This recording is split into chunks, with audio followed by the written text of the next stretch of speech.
Okay, Rabotai, welcome back to another Tuesday night shiur. A long time no see a lot of people.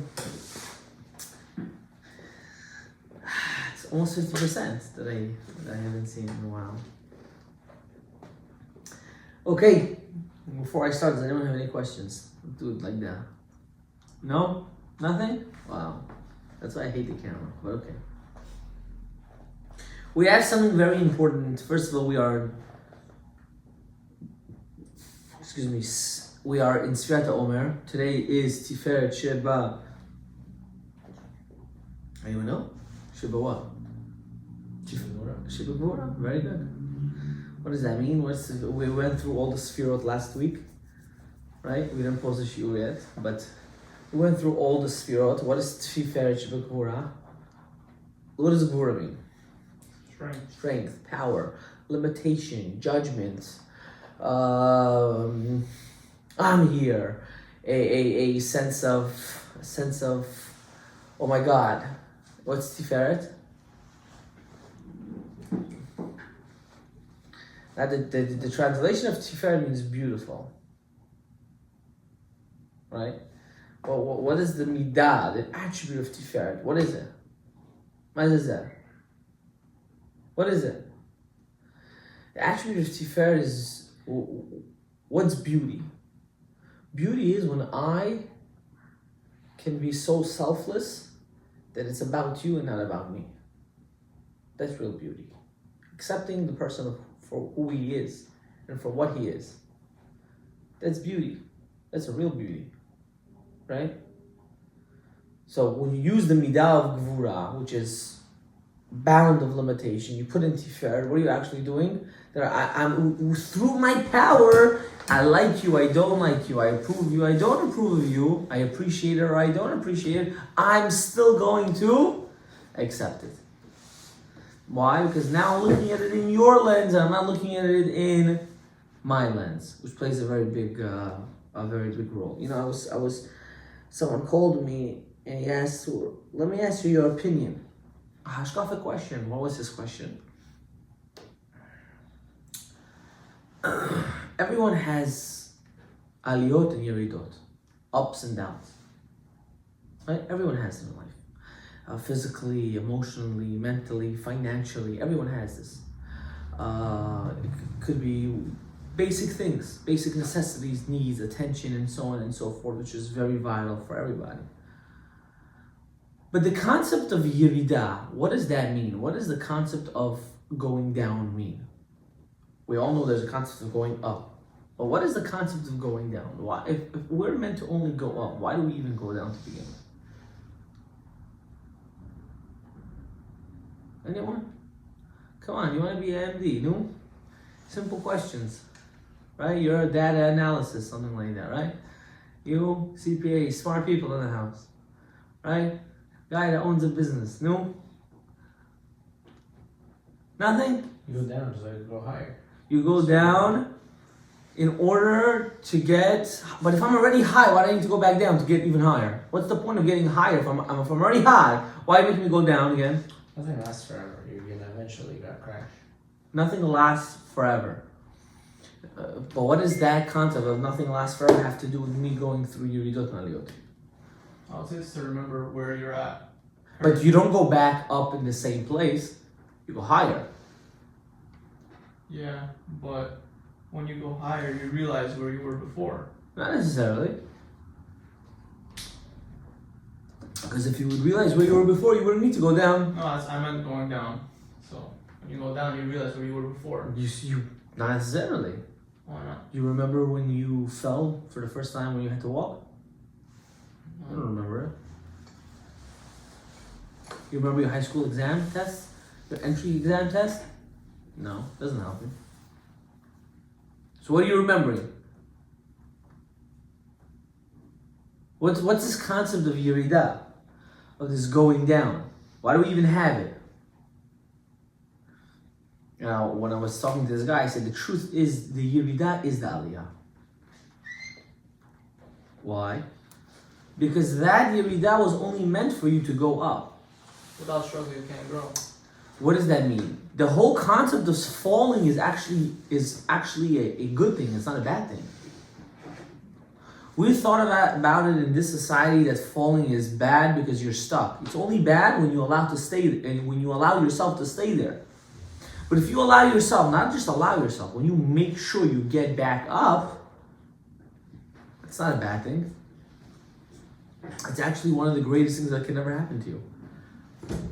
The greatest thing that can happen to you is your downfall. But on condition you don't stay there. You continue going up. So it could be that you fought with your spouse. It could be that you broke up on a specific date that you with a specific person that you thought it was really gonna happen, right? You could have really taken your exams, whatever, and then you're still taking it, and you're fighting, and you're stubborn, right? Each one has its own test, right? These are baby tests compared to when you grow up, what real tests are, right?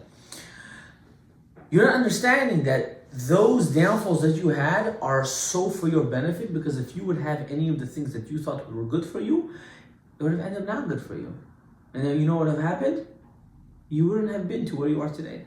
Because the tachlit of your purpose is to be where you are now, or where you're going to be. And you won't be able to get there unless you went through this specific journey that you're going on. Our life is a journey. Do you ever go on a bus, a public, even be in the street, right? And just see another human being and think for a second, how would it feel to be that person right now? What is he thinking about? You know, you're not saying that because you want to be him, but you want to feel him. You don't want to feel like it's like a dream. You're the only one that exists. HaKadosh Baruch Hu made it that every single one of us feels like we are the center of the world. It's such a gift. We are the center of our own world. Bishvili nivra haolam. Because of me, for me, Hashem created the world. What does that mean? That you have to go through this journey in order to get to the tikkun hamidot, to become the perfect person. And how do you do that? Is by working on oneself, becoming stronger mentally and physical. So when you have that downfall, oh, I did this or that happened or this happened, no, that's your greatness. That's not your weakness. Because why did you get that? Because that's just the next challenge before you hop over the fence, and so on and so forth. But we don't think of it that way. Because we think about it in a box. We're raised to be programmed to be in a box. The guy's glasses is not this color, and his hair is not like this, and it's this like that, and his kippah's like this, and his hat's like that. No, it has nothing to do with that. No, it doesn't stem. So too our journey into finding a little more. We see this very, very, everyone looks at this week's parasha.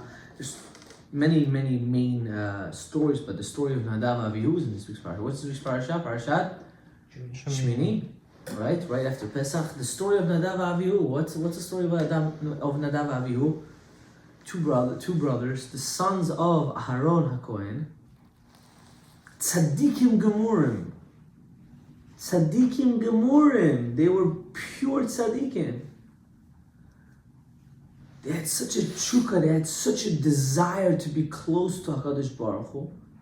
They had such a desire to wanting to be one with their creator of the world, that the fire ate them alive. The Chumash says, the Midrash says, they had a serfa, they got burnt. They had an internal burning. They were burnt into crisp. They were internally cremated. Can you imagine such a thing? That was Nadav Avihu. It's such a debekut. That's where we have to reach. That our neshama should always be high. Not high, give past it, no? But high in the sense of I want to be such a dabuk to HaKadosh Baruch Hu. And you can't reach that, I have to say, you can't reach that until you get married, you have kids, you see grandkids. You can't have the ultimate. Why?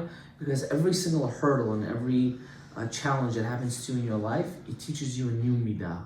It gives you more control. The father that was 20 that raised his child, and the same father that was 40 that raised the child, is two different fathers. It could be the same you. You can have a child now. We wait 20 years from now, have a child again, two different fathers. There's something that time, that experience of life gives you that no one else can give you. Nobody else. Why? Because those were your hurdles in order to get where you need to get to. Wait, what does the Gemara say? Why did Nadav and Avihu die? What were their downfalls? The Gemara says. What are the three things? Go ahead. Drunk. That they were drinking, they were intoxicated. That's number one. And they came too close by Har Sinai. Number two is that they thought Neshei Yisrael were not good for them. That was the third one I was going to say. And the third one is they were getting too much of an ego that they thought they didn't need to ask permission from Moshe and Haron. Moshe and Haron. So let's break these three things down. Why is the thing of Har Sinai not included? Well, we'll explain how that's really connected with Moshe and Haron. Yeah. You see, being intoxicated during Avodat HaKodesh, a Kohen that has more than a Revi'it in the Beit HaMikdash is Chayav. Chayav Mitah. Correct, I believe. Mitah. He's Chayav the death. Why? Because you can't serve Hashem when you're intoxicated. Can a man physically be with his wife when he's intoxicated? Asur. He's not allowed. It's halacha. Can't be behema. To be fully knowledgeable and fully aware of your whole surrounding. Right? It's very important. I remember you saying that. Speak louder. I remember you saying before. At home you speak louder. Should I ask your wife? Go. I remember you saying before, in that moment when you were with your wife, you are making or breaking your child's future. Correct. But we're not going to get into that. We're not talking about it right now about physical intimacy in depth. That we do privately. But the ma'aseh, intoxication brings an attitude of hefkerut. I don't care. It's all about me. Right? When someone gets drunk, even though after he gets drunk, he might be thinking about everyone else besides himself, but that initialness of getting drunk is about me. I want to feel that enjoyment. I don't want to work in order to feel the enjoyment. I want the enjoyment to come to me by itself. You don't want to feel the hitlahavu, the excitement, the chukka, the wanting. What do you say instead? I don't need to work hard. Let's go. 1, 2, 3, 4, whatever he needs. Oh, I feel good. Okay, now let's serve Hashem. No. That Avodat HaKodesh doesn't last. You want to know why? Because you don't work for it. You don't work for it. You're skipping your way around. How about looking at Neshei Yisrael? How many guys I hear, oh, look at our girls. Who needs them? Who wants them? They don't do this. They don't do that. They don't... Yeah? But they're pure-blooded. That's the difference. They made a chakira, a test, a DNA test. My brother was just saying the other day in Sudat Mashiach when we had in the shul. They made a chakira in the DNA of Jews. There are 4 chromosomes that are maternally trans down from mother to mother, mother to mother, mother to mother, mother to child, mother to child, mother to child, that no one in the world has besides the Jews. Why? Because we were maternally always clean to come from a Jewish woman. No one else has this. No one else. Why? Because for them, their girls were like property, mamash property. For us, it was also. But when we say, you see, I love when a goy fights and says, oh, the Talmud says like this and that this says like that. They never really learned it. They read one line, but they don't learn the whole sugya. In order to understand Gemara or anything about the Chumash, you have to learn the whole details around it. Even when the Gemara says, it curses a father that gives away his daughter in such a young age without her permission. You don't just have care. No, people would do it, but they would know to who they would do it, for what they would do it, the benefits of doing it. They wouldn't just give away their child like that, like a hefker. Either way, you have to understand, Nashot Yisrael K'toshim, the Jewish girls are holy. Begufam u'b'mamonam u'b'mocham, with their body, with their finances, and with their brain. They're all K'toshei Elyon. Are they difficult? They're very difficult. Are they hard to please?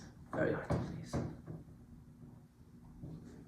But will they leave you? Will they leave you in hardship times? They won't leave you.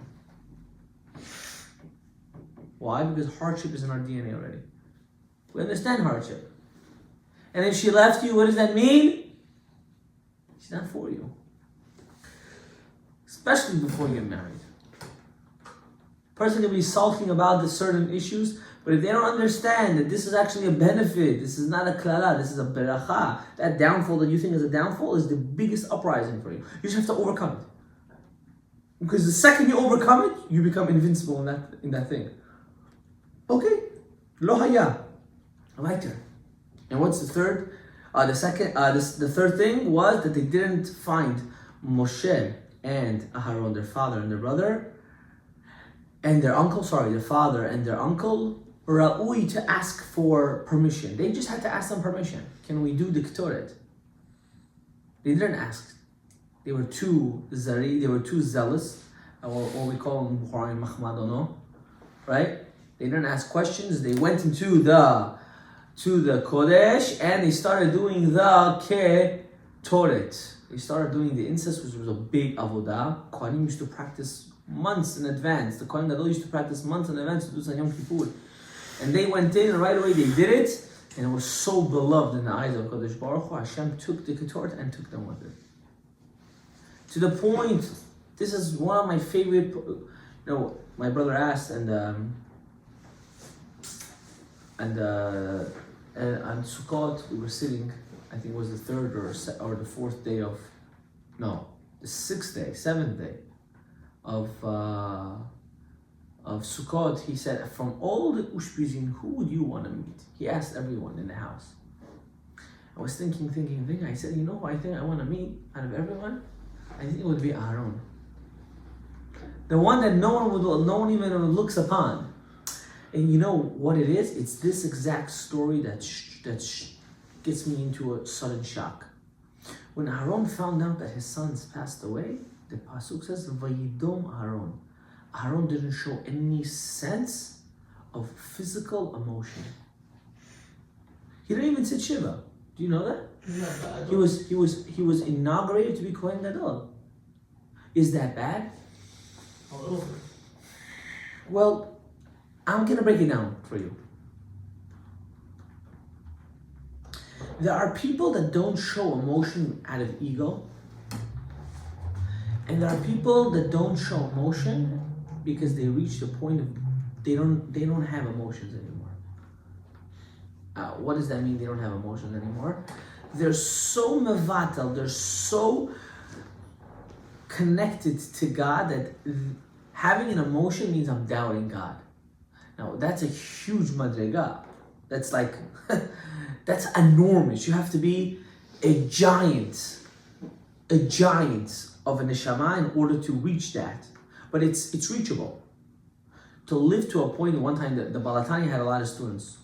So one time one of his oldest students and one of his youngest students got into a conversation. I love this story. And the oldest student was such a debek, he was so close to God, but he had no fire in his Avodat HaKodesh. It was all a mental fire. It wasn't a physical. And the youngest student had more of a physical fire and less of a mental fire. And all the students were sitting, and he said, one of the youngest students said, if you would have my fire and I would have your brain, we would be the ultimate human being. What does that mean? That if we both had that opportunity to connect our mind and our body to be so excited but yet also so devoted to God, that will be the ultimate you. And as the story goes, that Talmud shed out a tear. If I'm saying this story correct. Why? Because that's the truth. You have to reach that point of debekut that anything, Hashem shouldn't test anyone, but at any challenge, in any difficulty, in any tzara, and any good, you both treat them all the same way. Why? Because this is what HaKadosh Baruch Hu wants. It's not about me. It was never about me. It's about Him. He's the one that's doing everything. We're just here because we had the zechut to be created for it. Imagine, just think about it. Imagine you were born 85 years ago. You know what you would have to pass through? You know what was going on 85 years ago? You know what World War II was? Being a child in World War II, you know what that was? It was just like a death sentence. In any country you were where the Jews lived, was a problem, besides America actually at that time. All of Europe, the whole continent of Europe, the whole continent of Africa, the whole continent of Asia, we were all messed up. We don't know what to do. Yeah, we're Asian, right? We come from Central Asia. We were all enlisted in World War II, World War I. No one asked us. They didn't say, oh, you're Sfaradi, it's not your fight, let's give it to the Ashkenazi. No, they took us in. We went to war. We were massacred too after also the state of Israel, when everyone ran away after, right? They don't talk about our history. They only talk about their history. The Iraqi Jews, the Tunisian Jews, the Moroccan Jews, how they all had to run away because of all these massacres that the Muslims were doing to the Jews at that time. Oh, I thought they hated Israel only, suddenly they're killing all the Jews all over the place. Double standard, shtiyot. We're not animals. We're humans. What does that call being human? Understanding that everything comes from Yad Hashem. You passed, you failed, you take the test, you don't take the test, you this girl, that. It's all God. It's not that it wasn't meant to be. People say it wasn't meant to be to calm themselves down. No, it's part of the journey. It's part of the journey. But the journey means progressing, not staying in one level, progressing, growing, next, moving on, understanding and moving on, taking the musar from it and moving on. That's what it is. But if you're going to go and say, oh, I don't know, blah, blah, blah, blah, blah, it's like you're a kofar b'ikar. It means you don't believe in Hashem. You don't believe in God. Strong words, but it's the truth. It's the truth. This generation is looking for more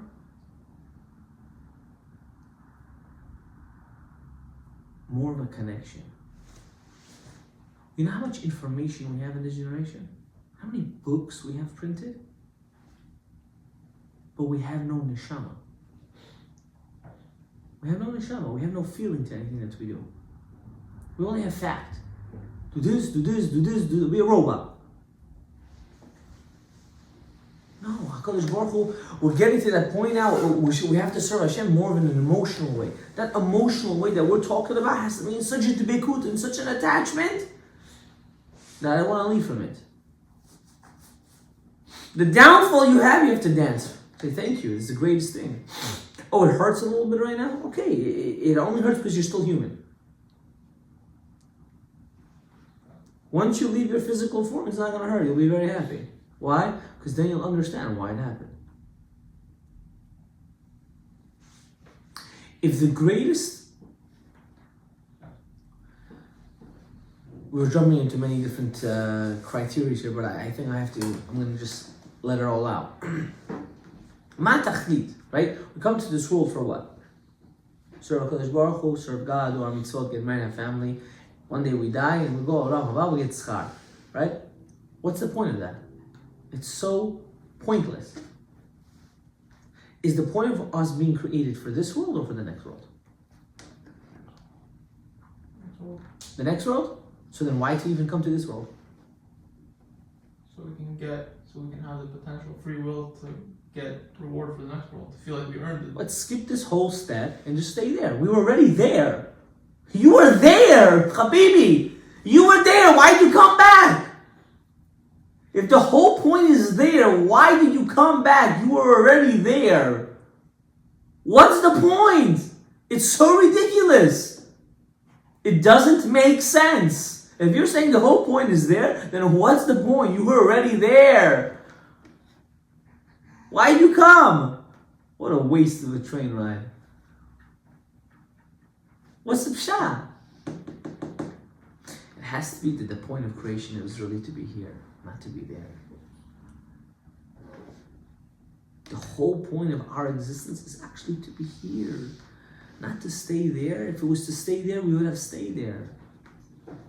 It's to go through this journey that we have. That's the point of our existence. What makes you unique? That you live a specific way. You are who you are. That's what makes you unique. That's your print. That's your fingerprint. That's your neshama print. You are who you are. Your experiences make you, and your experiences make you. And my experiences make me. So what, I should now hate my whole life or disagree with it because I don't like it now? No, you fool. You only have those experiences because that's what you need. Without it, you wouldn't be the man who you are. You wouldn't be able to reason to the properness of where you're supposed to be. Even if it's growing up without parents, and if it's growing up with all these tragedies and problems and chaoses that you have. But that's what you need. That's your blessing. That's not your curse. Your curse is when you don't accept it. Your blessing is when you embrace it. You have to embrace it because that's why you have it. So growth depends on what? How do I look at it? Do I look at myself like a misken? I'm a nebuch case. Everyone just feel bad for me? Or am I going to look at about it like, wow, I'm so blessed, I'm fortunate. So now that you're in this world and the purpose of your creation is to be here, what am I doing about it? What am I as an individual doing on my day-to-day, in my scale of my life, that is going to be bombastic that I came in this world? For me, not for others. For me. We're too worried about other people. So you're by yourself in this world. You are by yourself, but we're not going to get into that right now.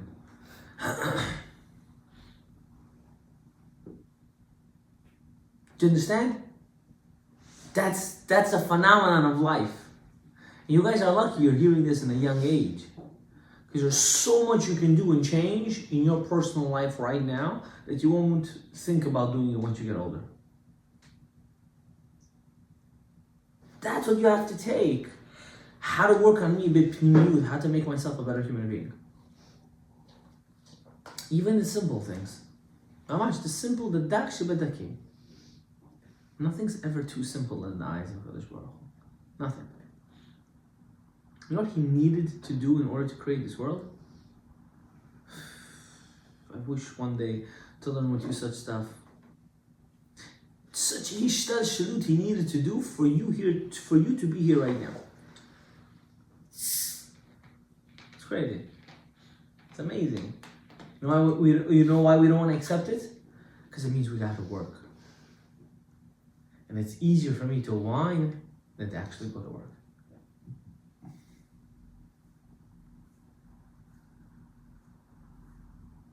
It's one of the worst things that I was talking to my wife, the kids were playing, and I asked her, I said, what is one of your greatest fears? Personal, not from family-wise. Personal, what is one of your personal fears? You know, like you're gonna live, like you're 80 years old, Baruch Hashem, 90 years old, you're on your feet, you're walking, you're running, you're feeding your kids, your grandkids, your great-grandkids, your great-great-grandkids, hopefully your great-great-great-great-grandkids at that age, right? My wife got to see her great-grandmother. She got to see my kids, which is her great-great-great-grandkids. Do you understand? That's zechut. That's a huge zechut. She didn't see one. She saw a whole bunch of them. She, until the day she died, until a week before, 2 weeks before she died, she was running and walking, this lady.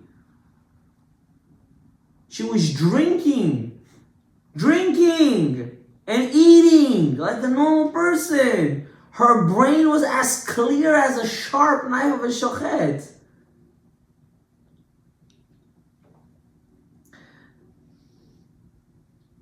My wife one time asked her, what zechut do you have? What did you do in your life that allowed you to live such a life? She saw her kids die. She raised her kids by herself. Her husband passed away relatively early. Whatever, she went through a hard life. You know what she said? I never took anything to heart. What happens, happens. You just gotta let it go. You can't eat yourself forever about situations that happen because you're not going to be able to change it.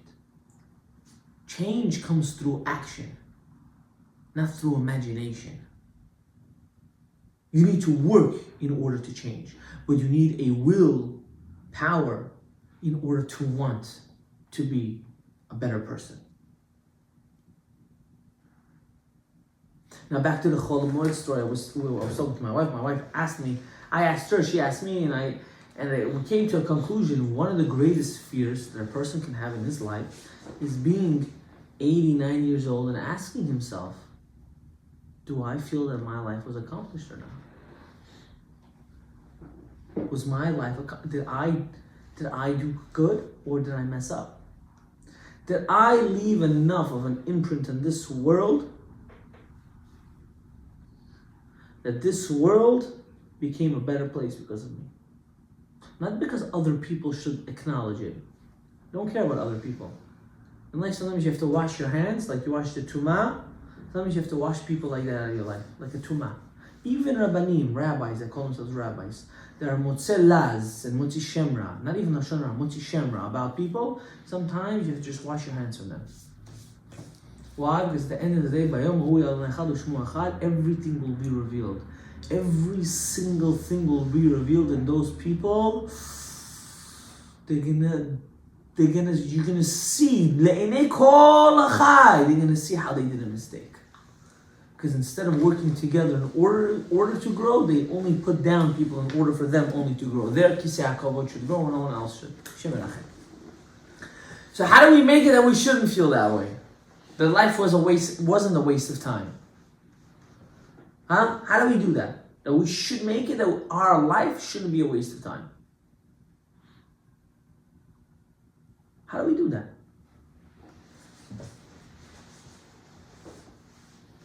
Anyone?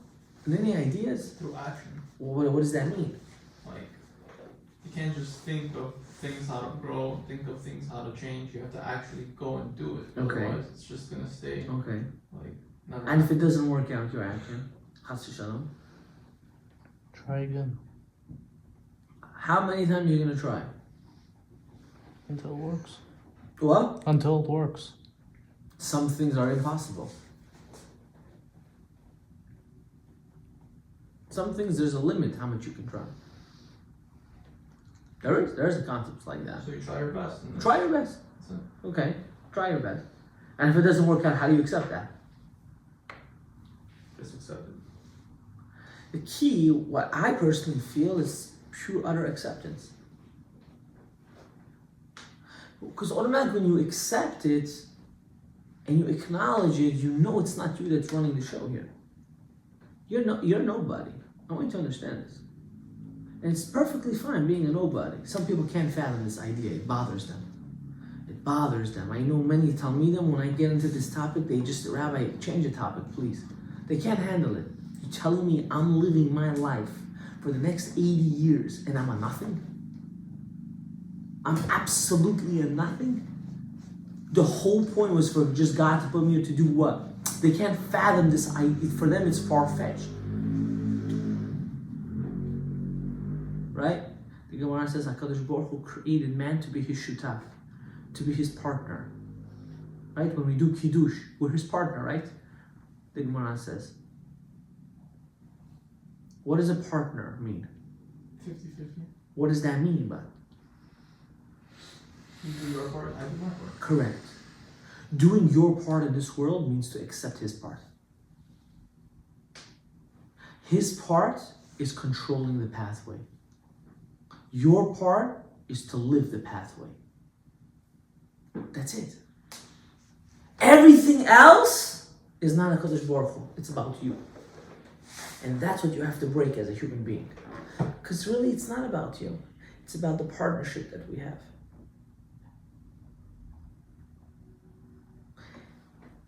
Knowing that you're not in control is the biggest control you'll ever have. Thinking that you're in control is a denial of the fact that you'll never be in control.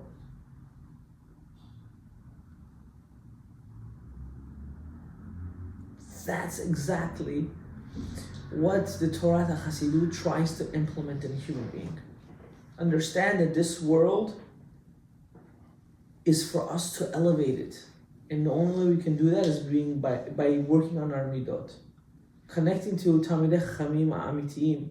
Connecting to truthful, lawful Talmidei Chachamim. Not the ones that look like they fit in a box. They're picture perfect. There's a story with Rabbi Chaim Vital. I'm going to finish with this, my shiur. He writes it in his Sefer Chizionot. Rabbi Chaim Vital was the prime student of the Ari HaKadosh. He writes a story when he moved to Damascus. He left Eretz Yisrael. He went to Damascus at the end of his life. He wanted to learn over there. B'sheket, b'shalva. Everyone leave him alone. When he went there, the Dayan of Damascus didn't want to come meet him. He said, "Who's this guy? Come overnight, suddenly thinks he can do miracles over here." Ego. Every rabbi has his ego. Don't look at it like that. Ego has been here from the beginning of time. There was a dibuk. There was a dibuk that happened in Damascus. You know what a dibuk is? A dibuk is when a soul that's wandering on this earth, that doesn't have the koach to go up, finds a human kli, a vessel, that did certain averot, that it can go inside and it can control the body. Schizophrenia and bipolar and all these kind of things. We won't talk about it right now. They do connect somehow in some places, right? Right, nowadays we use medication. We think the guy is sick. He has a spiritual sickness. There's ways how to take it out. Different voices. Imagine you hear a person with two different voices, and they're both fighting with each other. It's two different neshamot. In the same body. Same body. That's super trippy. Same body. My dad has a whole series on it online when he teaches my son and my son's son. It's called the stories of the tzaddikim or Rav Yehuda Pataya. He brings down. He teaches my kids, my young son, these stories, the books and this avera, that avera. How you have to have your shamayim, blah blah blah. My father is a typical. He believes in the hardcore chinuch. Okay, let's get into it, right? So what happened? This dibuk comes, and this rabbi can't take out the dibuk. The dibuk says, call Rabbi Chaim Vital. Rabbi Chaim Vital travels from one part of Syria to come here. And suddenly, the dibuk is talking about this Dayan. And we even know the Dayan's name. We're not going to say it out loud. Yes, he has Sfarim. They use his Sfarim still for focus here. Stop checking him out. Focus here. They still use his Sfarim for halakha. And you know what the book said about this rabbi? He started running through all of his averot. What he did. You did this znut, you did this avera, you did this avera, you did this, and you have a ga'ava, you don't want to see Rabbi Chaim Vital. Appearances can always look beautiful on the outside. No one knows what's going on in your neshama. Don't get fooled by a glima and by talmidim. Don't ever get fooled by any of that, ever in your life. Always pray that you should be attached to people of emet, people that want the HaKadosh Baruch Hu, people that can guide me properly, people that can show me the Yirat Shamayim. And if Nadav and Avihu would have went to Moshe and Haron, they wouldn't have died. And you want to know something? They would have stalled the Ketoret. Because only through submission can come glory. The king has to submit to the people, and the people have to submit to the king. If there is no double standard of submission, there is no kingdom. Why was David HaMelech such a great ruler? He listened to the people. He took the people and he said, I'm doing this for you. I'm not doing this for me. And everyone went after him. Everyone wanted his goodness. Everybody. Why did Shlomo HaMelech's son crash? What was his name? Why did he crash? You want to know why? He didn't listen to the people. He decided to listen to people that wanted good for themselves and not to the people. he allowed to raise the taxes. He didn't give back to the people. That's what he did. Shlomo Melech's son. When he became king, from then it was destroyed. That's when the kingdom of Yehuda, the whole tribes of Israel was split into two. Why? Because he didn't listen to the people. He didn't submit. He decided to listen to his friends, which he made advisors. Sometimes the people that are closest to you can be your greatest destruction in your life. Don't ever forget that. That's why you always have to find the Rebbe that's a Ish Emet. Not the one that looks for anything, the one that just wants to be Bekuta Hashem. Does anyone have any questions? Ask now, because I'm going to end the shiur. No? Finished? I have a question. Go ahead. Waiting. Like people that are stubborn, right? But they get older. They happen to get more stubborn about like certain things. They don't want to change. They don't want to grow. Like how does that happen? Like when they're 40, 50, 60, they're like. Well, I don't hear what's the question. I don't hear a question. I hear a scenario without an actual question. How does what happen? How do you get them to change? You can't. I'm sorry. Or like let's say I'm going to be 40, 50, 60. I want to teach you something in life. You can't change anybody. Okay. A person can only change himself.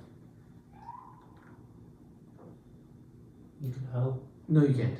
You can't change anybody. People can only change themselves by accepting the situation that they're in. You can talk to someone from today till tomorrow. If his mind is set on something, he's not going to change it. That's facts. So as you get older, your mind becomes more set.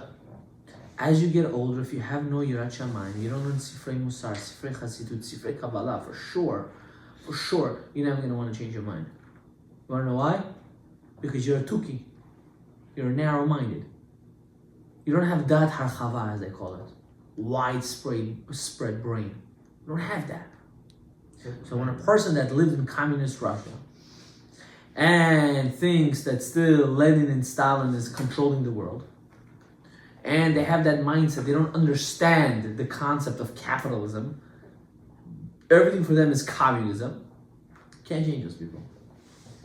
You know what you can do? Accept them, love them, and show them different. Explaining to them different won't help. Showing them different helps. You know how many my Talmidim that are in Kollel until today? Their parents are shocked how their kids are living. Their kids are living better than them. Not because one has more money, no, because one's more happier. Even guys that are working, Talmidim that are of mine that are very wealthy, they have a much better life. Why? Because they understand the value. Everything comes from HaKadosh Baruch Hu. It's not me here. Happens to be that I was this pipe, I was this shefa. Okay, good. Weiter. Next. Don't get stuck. Right? Should I study on Shabbat? It's not you. It's HaKadosh Baruch Hu. The same way how we commanded you to make this, he also commanded you not to do this on Shabbat. You think that hour, 10 hours, 4 hours of extra studying on Shabbat is going to make a difference? You know the best method of studying? You ever looked it up? 30 minutes, break, 20 minutes. Again, 30 minutes, break, 20 minutes. 30 minutes, break, 20 minutes. You know that method? It works much better than sitting on a book for 6 hours straight. It doesn't help. Pomodoro. What? Pomodoro. Yeah. Why does it work? Because the Chokhmah accepts it, Bina needs to analyze it, and that needs to put it into fruition. When you have too much of Chokhmah, you don't know how to, your Bina process doesn't go well. You can't break it down suddenly. You're stuck, you're all over the place. And then what do? You overthink. You start connecting things that have no connection at all. And before you know it, what happens? You end up with nothing. What I studied 6, 7 months, No, Habibi. Yes, the kol davar. Everything in life, yes, mano, that has its time. You have to be Adam Chacham. There's a time for this and there's a time for that. Okay? Anything else? Okay, more Rabotai. Baruch Adonai Olam. Amen v'amen.